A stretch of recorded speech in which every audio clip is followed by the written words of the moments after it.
Bayangkan ada sebuah buku yang sudah 600 tahun, tapi tiada siapa mampu membacanya.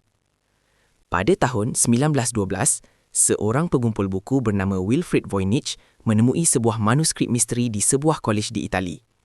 Di dalam peti kayu lama, tersembunyi buku abad ke-15 dengan 240 halaman velum tua yang penuh rahsia. Halaman buku itu dipenuhi lukisan tumbuhan pelik yang tidak wujud di bumi, carta astronomi yang aneh dan tulisan dalam bahasa yang tidak dikenali sesiapa pun.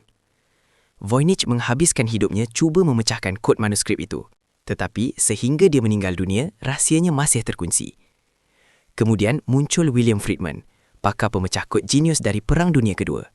Lelaki yang berjaya memecahkan kod tentera Jepun turut mencabar manuskrip ini. Dia mengkajinya selama 30 tahun. Keputusannya, dia juga gagal. Hari ini, walaupun dengan AI dan superkomputer, manuskrip Voynich masih belum dapat difahami. Seolah-olah buku ini datang dari dunia lain. Namun, misteri ini mengingatkan kita satu perkara. Masih banyak rahsia besar di dunia yang menunggu untuk ditemui. Jangan berhenti mencari jawapan. Jangan lupa like, komen dan share.